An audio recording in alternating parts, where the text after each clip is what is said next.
इसके बारे में मैं क्या कहूँ, ये बहुत बुरा हुआ, जुल्म की इंतहा हो गई और इसकी ज़िम्मेवारी जो यहाँ के लेफ्टिनेंट गवर्नर साहब हैं उनको लेनी चाहिए, क्योंकि वो यहाँ जो निज़ाम है, जो इंतज़ामिया है उसके सरबराह हैं। उसके साथ साथ वो जो दिल्ली में सरकार है उसके भी वो नुमाइंदे हैं यहाँ पर। तो यहाँ के लोगों के जानो माल का तहफ़्फ़ुज़ उनकी ज़िम्मेवारी है। और अगर उसमें कोई इस किस्म का सानिया हो जाता है जहाँ पर 3 हमारे बेकसूर इनोसेंट सिविलियंस मारे गए और उनके बाद उनको OGW का नाम दिया गया, हाइब्रिड मिलिटेंट का नाम दिया गया, और उसके बाद उनकी लाशों के लिए उनके घर वालों को भीख मांगनी पड़ी। और अभी तक जो आमिर मागरे है, जो एक बहुत ही गरीब घर से ताल्लुक़ रखता है, जिसके बाप को मिलिटेंट मारने के लिए अवार्ड भी मिला है, उसकी लाश अभी तक उसके घर वालों को नहीं मिली।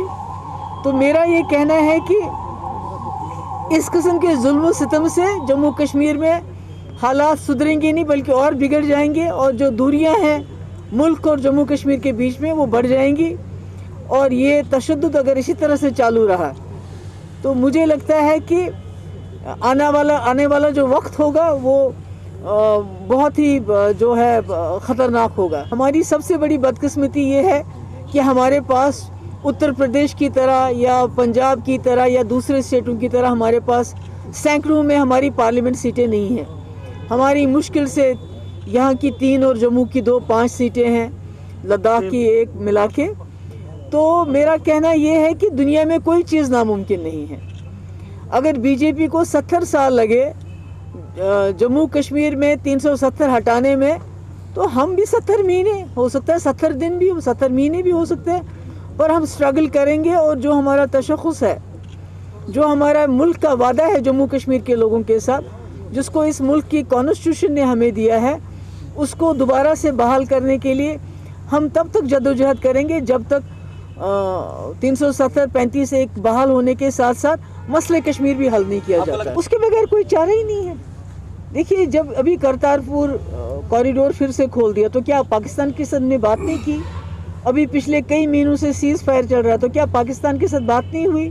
NSAs की बात होती है, दूसरे मुल्कों में जाके बात करते हैं। अभी पाकिस्तान के NSA को फिर इनवाइट किया गया था अफ़गानिस्तान पे बात करने के लिए।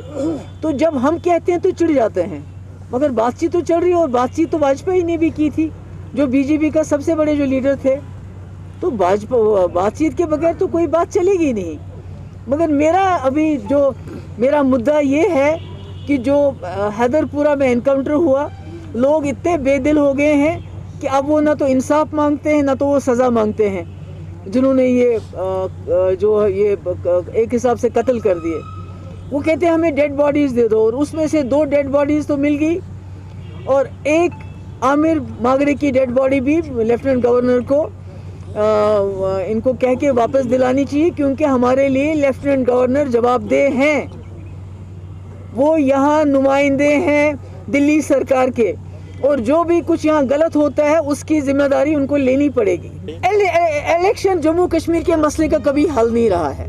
इलेक्शन आज हो कल हो, वो होते रहेंगे, आते रहेंगे, जाते रहेंगे। हाँ, बेचारे लोगों की जो रोज़मर्रा के रोटी, कपड़ा, मकान, सड़क, पानी, बिजली के लिए ज़रूरी है, मगर इलेक्शन मेरी तरजीह नहीं है। जब होते हैं तब होते हैं, हम उसके लिए तैयार हैं। देखिए, कोशिश ये है मरकज़ की तरफ से कि जितना हो सके जो मेजॉरिटी है उसके वोट को डिवाइड किया जाए। चाहे वो कांग्रेस के भी अब टुकड़े कर दिए गए, PDP से लोग निकाले गए, NC से लोग निकाले गए, और नई नई पार्टियां बनाई गई। तो मेरा ये मानना है कि कोशिश की जा रही है किसी तरीके से जो मेजॉरिटी कम्युनिटी का वोट है, खासकर जो वैली का वोट है, उसके टुकड़े टुकड़े किए जाएं, ताकि यहाँ लोगों की डिसएम्पावरमेंट हो, लोगों के हाथ में जो ताकत है उसको तोड़ा जाए। और मुझे ये यकीन है कि कश्मीर के लोग सियासी तौर पे बहुत बालिग है, वो समझते हैं इस चीज़ को, और जब वक्त आएगा तो वो सही फैसला करेंगे। इस बात पे मैं क्या कहूँ, ये तो हमको सहना पड़ेगा, क्योंकि अगर हम किसी चीज़ के लिए लड़ने के लिए निकले हैं, अभी परसों मेरे भाई को बुलाया, उससे पहले मेरी माँ को बुलाया, उससे पहले मुझे बुलाया, ये तो धमकाने वाली बात है ना कि आप या तो खामोश हो जाओ या हम आपको जेल में डाल दें। और ये तो मेरी बात नहीं है, यहाँ जो जर्नलिस्ट हैं, जो आप लोगों का तबका है, आपको तो बात करने नहीं देते हैं, सच बोलने नहीं देते हैं। आपके पीछे UAPA, आपके पीछे NIA, आपके पीछे PSA, तो ये तो किसी को भी बात करने नहीं देते। यहाँ तक कि जो अतहर मुश्ताक है, जिसको HMT में इसी तरह मारा गया जैसे परसों ये लोग हैदरपुरा में मारे गए, और उसका बाप भी चीख रहा था कि मेरे बच्चे की लाश मुझे दे दो, और उसको UAPA लगा दिया। ये तो यहाँ इस वक्त तो यहाँ जंगल राज चल रहा है, यहाँ तो हुकूमती जंगल राज है।